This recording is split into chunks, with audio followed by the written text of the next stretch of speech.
Apéro des séries en 2-2. 2 séries à 2-2. À l'Est. À l'Est, les deux. Eh oui, eh Je vais oui. essayer de mettre 2 dans toutes mes phrases. Eh oui. Tu parles de qui? Très bon, très bon, très bon. Et n'hésitez pas à vous Je abonner. valide, je valide. Exactement. On est là pour parler évidemment de Cavs Raptors et de Knicks Hawks, deux séries de la conférence Est qui sont à 2-2 au moment où on parle. Le score aura changé dans quelques heures. On a fait une vidéo sur les séries qui sont à 3. Hein. Certaines sont passées à 3-2. D'autres auront des résultats différents. Je vous préviens, ça va être une très très belle semaine parce qu'on va avoir une semaine avec des éliminations, avec des déceptions, avec des déclarations de merde en conférence de presse. Et pour vous relayer tout ça, vos humbles serviteurs seront là évidemment pour célébrer le downfall de certaines franchises qui se sont fait caca dessus en Mondiovision. Avant ça, on en parlait dans l'autre vidéo, est-ce qu'il est utile de dire que ce dimanche, au Grand Rex, on a eu la présence de Monsieur Maxime Reynaud qui nous a fait un cadeau pour Trash Talk. Game Worn de Monsieur Maxime, franchement, quelle classe. Le roi de cette planète, merci à lui. Game Worn signé. C'était exceptionnel de le voir là, vraiment un grand merci à lui, à sa famille. Mais le mec est formidable, ça on n'avait pas trop de doutes. Mais de se ramener, de jouer le jeu, de discuter avec nous, avec plein de gens. Franchement, un grand merci Alex, c'était très très cool. Et puis Simon qui s'est régalé aussi à voir. Un grand merci Maxime, parce que moi tu peux me remercier, mais pour le coup, c'est lui qu'on remercie. T'as dit un grand merci Alex, t'as dit. Ah non, mais on dit un grand merci Alex à Maxime. Ah oui, on dit un grand merci à sa famille d'avoir été Maxime. là. Bien sûr, bien sûr. Pas tous les jours qu'on peut évidemment croiser des joueurs français qui cartonnent en NBA et on a très hâte de suivre la suite.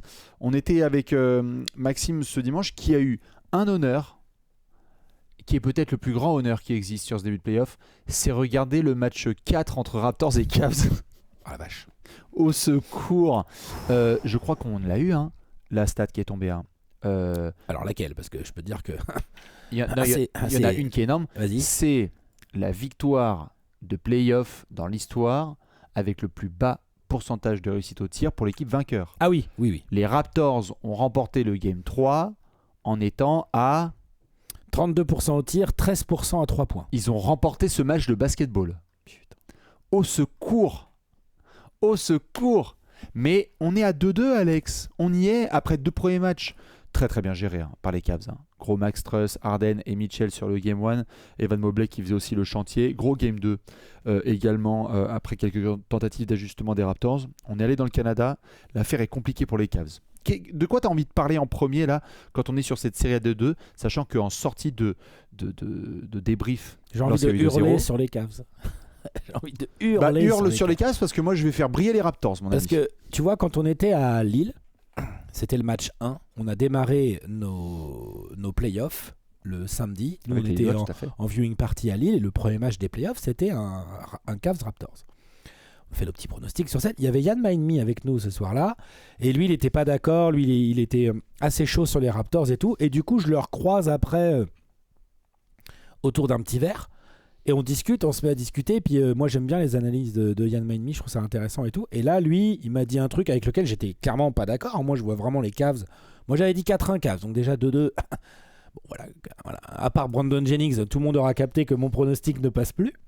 Et Yann, il m'a dit un truc que j'ai retenu. Il m'a dit, tu vas voir, quand ça va se resserrer et que ça va devoir jouer dur, les Raptors vont prendre le game. Je dis, putain... Peut-être oui, mais quand même au talent, dans des matchs un peu pourraves, sur des fins de match où il faut y aller au talent. Je me disais quand même que les Cavs, avec leur duo de guards plus Evan Mobley, merde, quoi, ils avaient de quoi finir des matchs. Allen, Max Truss, là, Wade. Les 2 matchs qu'on vient de voir à Toronto, et surtout, parce que le Game 3, bon, je sais pas, le Game 3, tu peux te dire, ok, bon, mettons de côté. Mais le Game 4, clairement, vont dans le sens de ce que Yann m'a dit. Donc j'espère quand même pour les Cavs qu'il va y avoir une vraie réaction et tout. Mais la vraie réaction pour l'instant, c'est celle des Raptors à domicile, à laquelle les Cavs ils se sont fait surprendre au Game 3 et ils ont été... C'est un scandale qu'ils ne gagnent pas ce match 4, les Cavs. C'est un scandale à énormément de niveaux. Tu l'as dit, les Raptors qui gagnent en shootant aussi mal... Ça veut dire aussi que les Cavs ont fait un match dégueulasse en attaque. Et j'ai vu énormément On a même fait une vanne tout à l'heure dans la vidéo précédente et tout. On a fait une vanne sur Donovan Mitchell et tout. Il y a eu énormément de critiques de James Harden qui sont sorties. Oui, il faut critiquer le duo de guards, évidemment, des Cavs, et on va le faire dans cette vidéo. Il y a du chiage. Il y a Donovan Mitchell qui non seulement fait un match dégueulasse au tir, des choix de merde, mais en plus il perd le ballon qu'il faut pas perdre. Qu'est-ce que c'est que ces conneries et tout. Mais il y a aussi autre chose qu'il va falloir signaler. Je suis désolé. Genre... Il est où Evan Mobley quand c'est chaud? Et Jarrett Allen, je suis plus mitigé. Il est critiquable. Attention, je dis pas qu'il est pas critiquable, Jarrett Allen. Mais il est où Evan Mobley quand c'est chaud? Quand c'est un combat là, qu'on a besoin de mecs dans les tranchées, quand il y a Colin Murray Boyles, un fucking rookie, qui lui se donne comme un chien. Parce que Scottie Barnes se donne comme un chien, c'est pas une surprise. T'es d'accord? Je veux dire, on connaît les qualités du mec et tout. On sait que. Il est énorme sur cette série, Scottie Barnes. Attention, la vache. Il fait un game 3 de porc, et dans le game 4, quand il a fallu pareil se battre, il y a un poster sur la tronche de Jarrett Allen d'avoir une statue. Et puis dans les petites choses, c'est-à-dire qu'il y a le côté combat, stats, venir se battre au rebond, interception. Ok, très bien, mais il y a aussi le côté genre de être là dans les aides, dissuader, leadership. Franchise player. Putain. Donc oui, critiquons les guards des Cavs parce qu'il faut, parce que le niveau de talent là il y a un problème, c'est que en fait on va se moquer du barbu et nanana, et il a perdu les ballons qu'il fallait pas perdre. Ouais, c'est clair, il perd des ballons. Il y a de la nonchalance aussi. Il y a une passe à un moment en fin de match là. Putain, il en a rien à faire. Oui. Interception d'Harden, tu vois. Ok, c'est critiquable. Et Donovan Mitchell, à un moment donné, il va falloir se regarder droit dans les yeux et se dire: est-ce que vraiment tu peux gagner quelque chose avec ce mec-là en numéro 1 ? Tu vois, je suis d'accord avec toutes ces critiques, mais vraiment, je voulais commencer juste par dire: on n'oublie pas le front de court des Cavs qui est nul à chier à Toronto. Nul. À Cleveland. En déplacement à Toronto. En déplacement à Toronto. Le front de court des Cavs qui est nul à chier à Toronto. Donc voilà, chez les Raptors. D'accord. Commençons par nos amis les Cavs, en effet, qui ont été atroces, qui pourtant en plus ont cet avantage d'expérience normalement sur le papier, c'est-à-dire qu'un match comme ça qui est difficile dans les tranchées où ça shoot horriblement, tu as le personnel et le vécu pour être capable de trouver les options pour t'en sortir tous les jours. T'as Jarrett Allen et Evan Mobley. Les deux, ils font 2m12-13. Ils sont plus grands que les intérieurs que les Raptors leur mettent. Non mais ils sont pas c'est des athlètes, faut pas déconner. Ils sont mous. Ils sont dans la catégorie DeAndre Ayton. Oui, quand c'est chaud, ils sont pas là. Tout à fait. Ça me rend fou, moi. Là où j'essaie d'aller, c'est pas un peu plus loin, mais c'est que il y a. Il va plus loin parce que moi j'avoue. On a ce réflexe normal de moi, dire devant le match, comme ça, j'étais scandalisé par le manque. Bien sûr. Je veux dire, c'est typiquement le genre de match, vu comment c'est la merde offensive, c'est typiquement le genre de match où faut se jeter par terre, faut arracher les hustle balls. Elles ont quasiment toutes sans exception été pour les Raptors. C'est pas normal. Alors c'est pas normal à ce niveau-là. C'est normal dans le sens où ces Raptors-là, c'est une de leurs forces, et donc ils savaient qu'ils avaient un avantage à aller chercher là-dessus. Que tu te fasses un peu manger, c'était pour Toronto. Pas tout le match, quoi. Pour m'occuper des Cavs comme tu le fais là si bien, moi j'avoue que on a tendance à mettre aussi les joueurs un petit peu parfois sur le même niveau et dire c'est la faute, comme je disais là, tout le monde, Kenny Atkinson, il y a des choses aussi qui sont pas très bons. À un moment donné, t'as des stars, elles doivent se montrer. Mais c'est marrant parce que c'est un petit peu la pêche en ce moment à qui doit être critiqué, qui doit recevoir le plus. Et moi, j'ai envie de dire, tu étais sur scène avec moi et on disait mettons un peu de respect, notamment sur James Harden, sur les 10 records, là, 17 saisons consécutives sans manquer les playoffs. Tu sais, on avait fait le quiz, etc. Il a été magnifique sur les 2 premiers matchs. James Harden. Ouais. Il fait un match moins bon, il fait un déplacement moins bon à Toronto, ok. J'ai même pas envie d'entendre des gens qui parlent de Harden avant de parler de Donovan Mitchell et Evan Mobley. Complètement d'accord. Je veux être très clair là-dessus. Le transfert qui a été réalisé, c'est un transfert dans lequel et Donovan Mitchell, on sait que c'est le trompa, et le staff et publiquement les Cavs ont dit on ira aussi loin que Evan Mobley essaiera aussi de nous emmener. James Harden, c'est quelqu'un qui fait la différence. Je suis d'accord. Donc lorsque c'est la merde, ça ne veut pas dire que du coup James Harden n'a pas le droit à la critique. Il a eu des pertes de balles atroces et défensivement on a retrouvé certains errements, ok.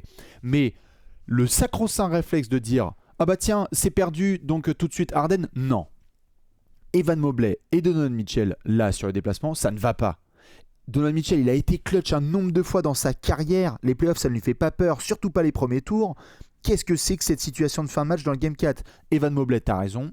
Wow, de facto, il y a un exceptionnel Colin Murray-Boyles qui est là et qui est en train de lui faire la chanson. Ah oui, mais donc du coup, c'est quoi ça veut dire qu'il faut juste accepter, comme on en parle depuis plusieurs mois, certaines réalités et possibilités autour d'Evan Mobley qui nous fait fantasmer de par son potentiel, mais qui parfois va nous décevoir parce qu'on a aussi des attentes trop élevées. Peut-être qu'il faut juste se rendre compte aussi de ce qu'est capable d'apporter Evan Mobley en termes de plafond dans une série comme ça et dans des moments chauds.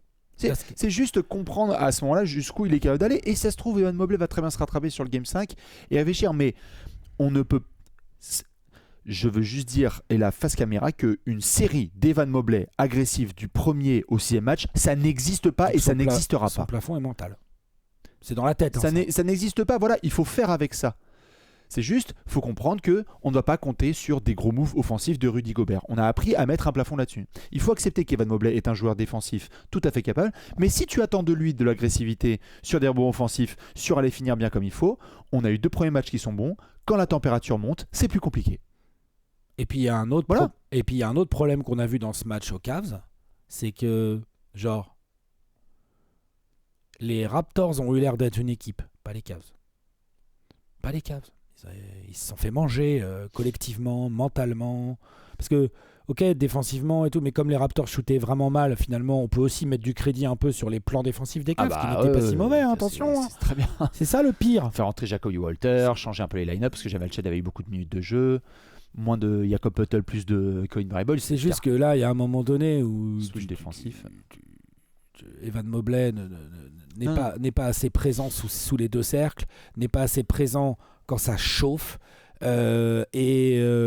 coup, le soir où son duo de guards n'y arrive pas, il ne sauve pas la mise alors qu'il y avait la place. Non. On a dû compter davantage sur Max Strus potentiellement, en se disant alors faut que ça rentre, lui ou Merrill ou Dean White. C'est pas normal. Evan Mobley, on n'arrête pas de se foutre de la gueule de certains mecs qui ont des contrats max et qui essaient de répondre présent. T'es sur un match décisif et tu fais ça là 32 minutes. Franchement, il y avait des moments où je me demandais s'il était sur le parquet, Evan Mobley. Il est trop discret. Il est pas vocal. Alors à la limite, t'es pas vocal, mais du coup, alors t'es pas vocal, t'es discret. Tu te bats un peu au rebond, mais il y a plein de petits détails où ça va pas. Ta présence défensive, oui, en même temps elle est là, et en même temps t'es pas aidé par tes guards, mais en fait, à un moment donné, c'est tout. Je suis d'accord avec toi. Moi, va falloir. Bon, moi déjà, j'ai pas aimé sa saison régulière de toute façon. Donc je l'ai dit, on en a même fait un top 10 et tout, machin, ça a choqué des gens. J'ai pas aimé sa saison régulière. J'aime. Les 2 premiers matchs, ça allait. Ça allait. Et là, à Toronto, ça va pas. Et ce qui est embêtant, c'est que ça va pas. Et donc, c'est ça qui m'embête vraiment dans cette situation. Et d'ailleurs, je dis beaucoup Evan Mobley, mais le front de court d'une manière générale, parce que, ok, Jarrett Allen s'est battu au rebond, mais du coup, il a raté des petits shoots de près et tout. Enfin, plein de petits détails. Ce duo d'intérieur, à un moment donné, là, on était typiquement dans le genre de match, là, dimanche dernier, typiquement dans le genre de match où ton backcourt n'y arrive pas, le talent, ce soir-là, ça rentre pas, machin et tout, les tirs et tout.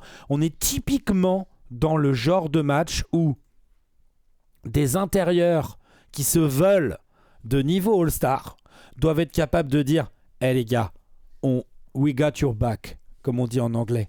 On va assurer, on va verrouiller la défense, on va gagner les petites possessions à la con qui font que ça change le match. Tu vas me servir en haut et je vais tout écrabouiller sur la tête de Toronto. Tu vois, ils en avaient besoin. Et moi, ce qui me rend fou, c'est que du début à la fin du match, t'es là en train d'attendre que le front de court des Cavs se réveille et aide les Cavs à gagner un match qu'ils ont perdu. Les Cavs n'ont perdu que de 4, d'accord ? Alors que le duo Mitchell-Harden est à 12 sur 38 au tir. Ils ont perdu que de 4. Alors, on va me dire, Donovan Mitchell, oui, c'est vrai. Donovan Mitchell, c'est sûr, un petit tir à 3 points qui serait rentré, mieux choisi ou quoi. C'est sûr, ça aurait sûrement changé la physionomie. Mais on peut aussi se dire, putain, si Evan Mobley, il m'avait mis ce dunk, et puis qu'il avait un peu plus couru sur cette action-là, et puis qu'il s'était jeté au sol à ce moment-là, en fait, il y avait 3 possessions de plus. Les deux. Moi, ça me rend fou. Ça me fait chier. Il m'énerve. Au bout de 4 matchs, et je suis désolé, mais cette phrase, et je vais donner beaucoup d'amour à nos amis les Raptors. Au bout de 4 matchs, les 2 meilleurs intérieurs de cette série sont à Toronto. Bah, c'est vrai. Hein. Non, mais attends. Pardon. Intérieur, tu considères Scottie Barnes ? Scottie Barnes. Non, mais parce que Scottie Barnes, c'est pas vraiment un intérieur, moi je trouve, mais je vois ce que tu veux dire. Scottie Barnes et Colin Murray-Boyles sur l'ensemble de la série, sur du match 1 au match 4, quand tu prends l'entièreté, je veux dire, Colin Murray-Boyles, là, c'est magnifique. On a eu là le rookie de l'année qui a été annoncé, Cooper Flag, il y avait la battle avec Continental, etc. C'est magnifique ce qu'on a pu voir de la part de VJ comme de la part de Dylan Harper. Colin Murray-Boyles, il est en train de dire les gars, ne m'oubliez pas dans cette cuvée de draft. Putain, la bataille au rebond offensif, le fait que le mec rentre justement avec ses larges épaules dans la gueule de certains gars. J'en ai parlé avec Maxime Reynaud dans les sièges, il était là. Putain, faut se préparer pour Colin Murray-Boyles. Oui, d'accord, mais enfin, ses larges épaules, ça va, c'est des athlètes en face. Oui, mais ce que je veux dire par là, c'est que du crédit pour Colin Murray-Boyles, bien sûr, mais complètement. qui en tant que rookie arrive et dit pardon, la dernière possession la plus importante du match, il est switché en défense sur Donovan Mitchell, ce qui normalement est plutôt un requin entouré dans l'eau, et ça va. Il est en train de montrer qu'en fait le choix de draft il est bon et que si ça se trouve c'est lui en fait le pivot du futur des Raptors. Donc lui est là. Scottie Barnes énorme parce que il rentre les gros lancers dans un match de tranchée. Le match là qui se finit sur une bouillie de lancers francs. Scottie Barnes ça trempe pas. Hein. C'est le meilleur joueur de cette série. C'est le meilleur joueur de cette série, bien sûr. Mais c'est vraiment. Hein. Il est énormissime. Genre, c'est pas une discussion pour l'instant. Tu vois, ce n'est pas une discussion. Tout à fait. Ah. Tu peux dire en effet que si tu avais combiné les 2 premiers matchs, il y avait du Trey Gordon et Mitchell, mais sur l'ensemble des 4 matchs, Scottie Barnes a été le plus régulier. Sur cette série, pour l'instant, le meilleur joueur, c'est Scottie Barnes. Et pour se projeter un peu sur la suite, moi j'adore là, ce que Toronto a pu faire dans ce côté très dur. Même RJ Barrett, qui a ses qualités et ses défauts. Hein. Ah, franchement, sur l'ensemble de la série, RJ Barrett. Tu vois, lui par exemple, il va chercher chez points. Il va chercher chez points. À gratter des petits trucs, des rebonds, des machins. Et pour la suite de la série, je suis assez impatient parce que Darko Rajakovic, notamment lorsqu'il a fallu utiliser Jamison Battle sur le Game 3, c'était très bien parce que c'est les gros shoots qui rentrent dans le 4e quart-temps. Darko Rajakovic, il regarde Kenny Atkinson. À toi de jouer. Il fait my friend. It is your turn. It is your turn to play. C'est clair et net quand il le regarde, il fait tiens, regarde, bouge-moi. I have make adjustments. Tiens, je t'installe dans ma poche, au chaud. Viens. Wow. On a Jamal Shead qui a été un peu plus mis sur le banc pour redonner un petit peu à Jacoby Walter des minutes. Alors c'est un match où Jacoby Walter ne met pas un shoot, mais en fait, moi je suis très curieux de la suite parce que Jacoby Walter il a été horrible. Hein, oui, bien sûr. Bien sûr, mais ce que je veux dire par là, c'est qu'il y a un essai de la part de Rajakovic de même changer son starting line-up pour voir ce qu'on peut faire. Et donc là où j'ai hâte, c'est qu'en fait, quand tu vas retourner à Cleveland là, et qu'on va devoir retourner à Toronto, puisqu'il va y avoir un Game 6, c'est que Ingram a mis quelques gros tirs là sur la fin de match. Il y a un gros 3 qui vraiment fait exploser la salle pour revenir. Et donc on espère peut-être enfin un début de série pour Ingram qui vient un cauchemar jusque là. Chercher pas mal de lancers et tout. Chercher des lancers et tout. Attention en fait là sur la série, si Scottie Barnes il n'y a pas trop de réponses en face et qu'il peut continuer à faire ce boulot, tu es à un match un petit peu chanceux offensivement de Toronto qui n'ont pas encore eu de gros matchs vraiment offensifs. Il y a eu le gros Jamison Battle là, à la fin du Game 4, mais sinon ils n'ont pas encore eu un match d'exploit offensif. Comment ça se passe, Alex, à Cleveland? Parce que là, il y a gros coup sur la caboche des Cavs. Hein. On est à 2-2. Après, ils ont toujours entre guillemets l'avantage du terrain puisqu'ils sont. Heureusement. Non, mais tu vois, voilà. Donc, ils ont montré à domicile sur les 2 premiers matchs qu'ils avaient des moyens offensifs que les Raptors n'ont pas, qu'ils avaient des moyens de variété tactique que les Raptors n'ont pas. Sur les 2 premiers matchs, ouais. Sur les 2 premiers matchs, ils l'ont montré. Ouais.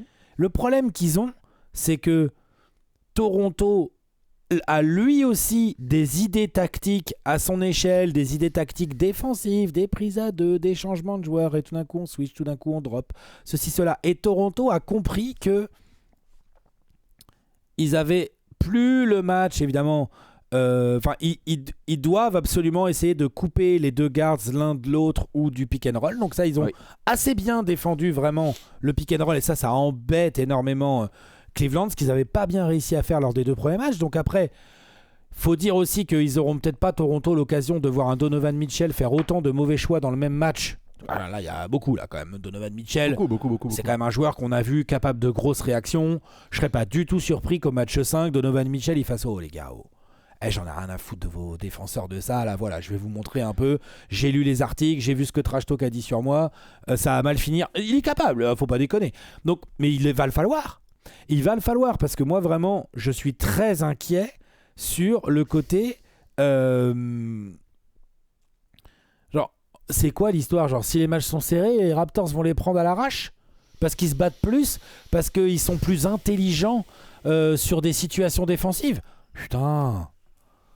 Non, ça c'est pas possible, c'est un truc de fou. Je pense que personne ne s'y attendait à celle-là, vraiment. Le côté, comme tu le dis très bien là, match serré. Match serré, normalement, 9 fois sur 10, tu te dis, bon bah, il y a le personnel et il y a tout ce qu'il faut côté Cleveland pour faire les bons choix.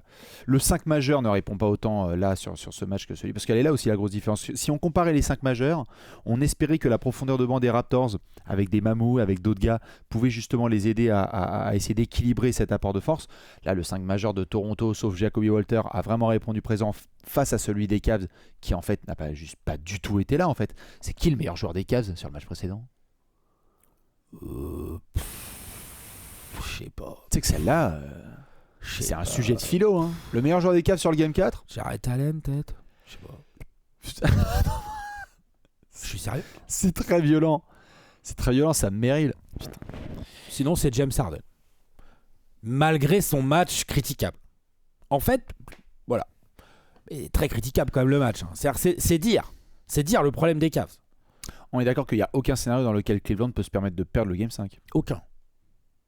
Ce serait un scandale. Toronto est à 4 sur 30 à 3 points. Un match mais Toronto, c'est pas une équipe de shooters. Non, mais je veux dire, s'ils défendent comme ça et que ça rentre un peu. Non, mais ils défendent bien Toronto, là, attention. Hein. Et ils se battent et ils proposent des options, des systèmes défensifs, des options tactiques. Mais tout ça, ce sont des choses auxquelles les Cavs ont largement les moyens de répondre normalement. Faut arrêter. Non, vraiment, c'est pas du tout pour diminuer ce que font les Raptors du tout. Non, mais ils sont favoris dans la série, les Cavs. Ils doivent hyper impressionné par leur capacité à répondre, la capacité de Rajakovic à faire des choix très intéressants, même en cours de match et tout. Vraiment, vraiment, je kiffe. Ils sont cool à regarder. Et ils transforment le match un peu dans un match dégueulasse de bataille de tranchées.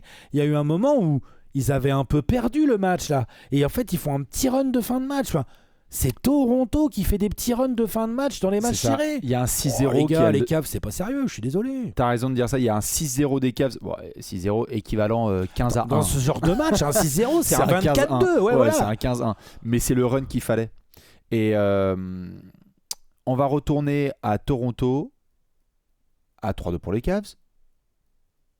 Oui. À 3-2 pour les Cavs? Je pense que oui. Ils sont obligés de réagir, ils en ont les moyens, et je pense vraiment que tu peux pas avoir Donovan Mitchell et Evan Mobley aussi cradingues en même temps, dans un match où Harden n'est pas bon, en plus. Enfin, pas bon. Je sais plus ce qu'on s'était dit en prono de série. 4-1, 4-2?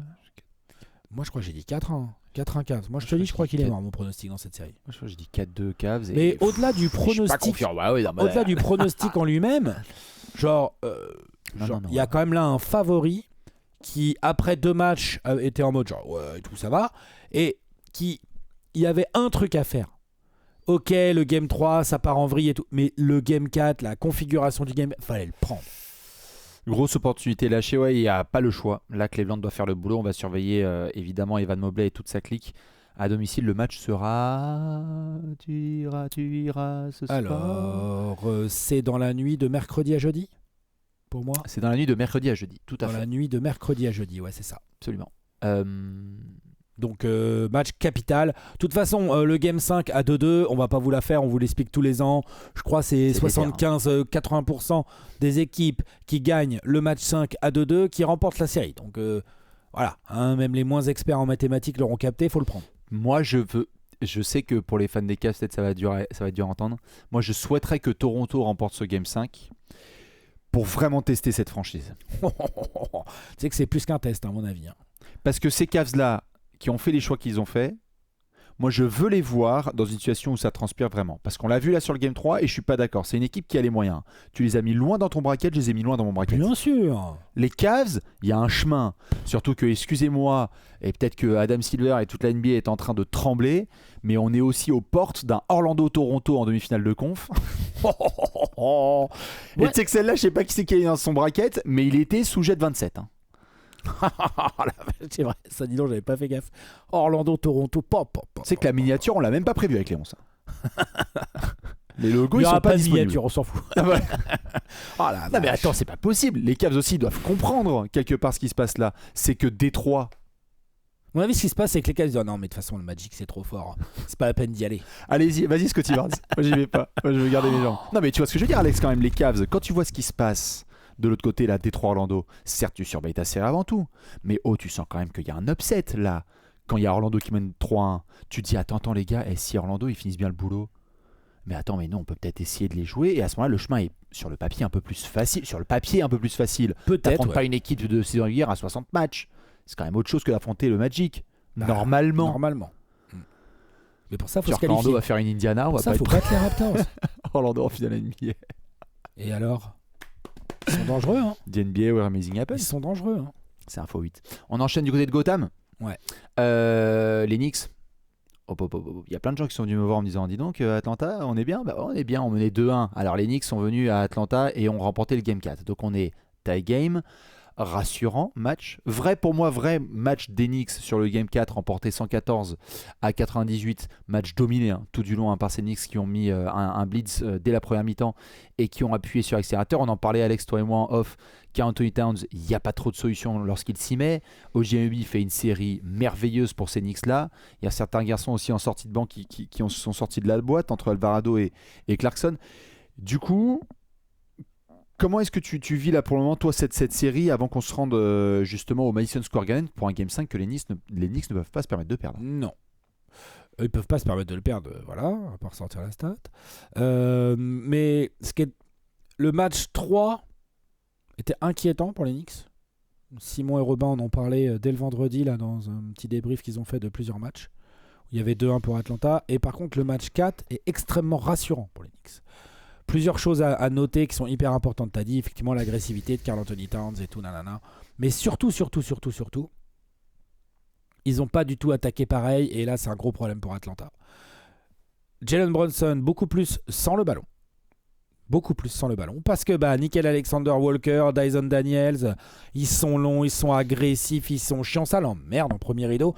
Jalen Brunson, il arrive quand même à scorer parce que c'est Jalen Brunson, mais du coup le jeu des Knicks est beaucoup ralenti et tout. Là, ils ont beaucoup moins joué avec Jalen Brunson balle en main pendant 20 secondes. Ils ont beaucoup plus fait circuler Jalen Brunson pour lui trouver des shoots un peu plus ouverts. Le pire, c'est qu'il n'a même pas tellement mis dedans. Non. Du coup, il provoque moins de lancers, ok, parce qu'il a moins la balle en main. Mais par contre, le jeu des Knicks est beaucoup moins prévisible. On se sert beaucoup plus de Towns plus agressif. Surtout, on se sert plus de lui en plaque tournante. On avait oublié, et je trouve ça très intéressant de la part de Mike Brown et de son coaching staff, qui sont pas exempts de tout reproche depuis le début de ses playoffs. Attention, oh là là, Mike Brown, franchement, c'est oh là là. Mais là, au moins, sur ce match 4, le côté on va utiliser Karl Anthony Towns un peu plus en plaque tournante, et il va pouvoir lâcher parce que c'est un joueur intelligent et technique. Pas que au shoot. Il y a des drives, mais c'est ça, il y a des drives qui sont hyper intelligents. Parce que là, tu vois, on a la box score sous les yeux, tu la montrais, et il a mis 10 passes décisives, et c'est pas du tout un hasard. C'est en fait, c'est pas genre qu'il a forcé ou quoi, c'est que beaucoup plus de ballons sont passés par lui, et qu'il les a lâchés au bon moment à des joueurs qui étaient bien lunés au tir, notamment OG Anunoby, tu vois, ou des mecs comme Mikal qui sont venus cut, ou Josh Hart, ou même Jalen Brunson, enfin on s'en fiche, mais la marque 114 points avec qui a plus de 20 points côté Knicks? C'est Karl Anthony Towns et OG Anunoby, c'est tout. C'est tout. Ouais. Et ça, c'est un problème pour les Hawks. Ouais, bien sûr. Parce que les Hawks, c'était pas ça le plan de jeu. Le plan de jeu, c'est on va leur niquer leur attaque parce qu'on va isoler Brunson du reste. Si effectivement les Knicks commencent à avoir une attaque qui passe un peu plus par Towns avec une marque beaucoup plus répartie, là tout de suite, si t'es Atlanta, t'as un sujet. Et ensuite, deuxième sujet pour Atlanta, c'est que en plus de ça, j'ai trouvé que la défense des Knicks était quand même plus appliquée. Bien sûr. Il y a des éléments qui ça, sont... on verra au niveau régularité. Parce que ce que je voulais dire, c'est en attaque, je pense que le match 4 qu'ils ont fait, les Knicks peuvent le répéter. Oui. Déjà, c'est un premier problème pour Atlanta. Non, mais la défense, on va voir. C'est défense et rebond. Là-dessus, les Knicks ont été vraiment à la hauteur de ce qu'ils sont capables d'être. On en avait parlé, que pendant les régulières, ils ont des moments, les Knicks, où ils peuvent avoir des très gros matchs défensifs. Ils l'ont montré. Oui. C'est certains soirs. C'est un peu à la motivation. C'est aussi une équipe montagne russe. Oui. Mais oui, lorsqu'il a fallu...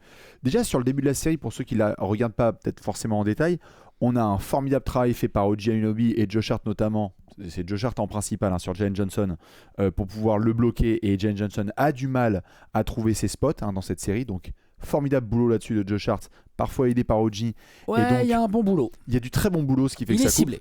Ils ont été aussi, et ça, non pas que je l'espérais, parce qu'évidemment j'espère que les Hawks vont aller le plus loin possible, mais j'espérais que secrètement les Knicks le fassent parce que c'est une clé, c'est McCollum, tu vas goûter aussi un peu du parquet. On a été un peu plus physique aussi avec McCollum côté Knicks, parce que depuis le début de la série, McCollum, on se balade.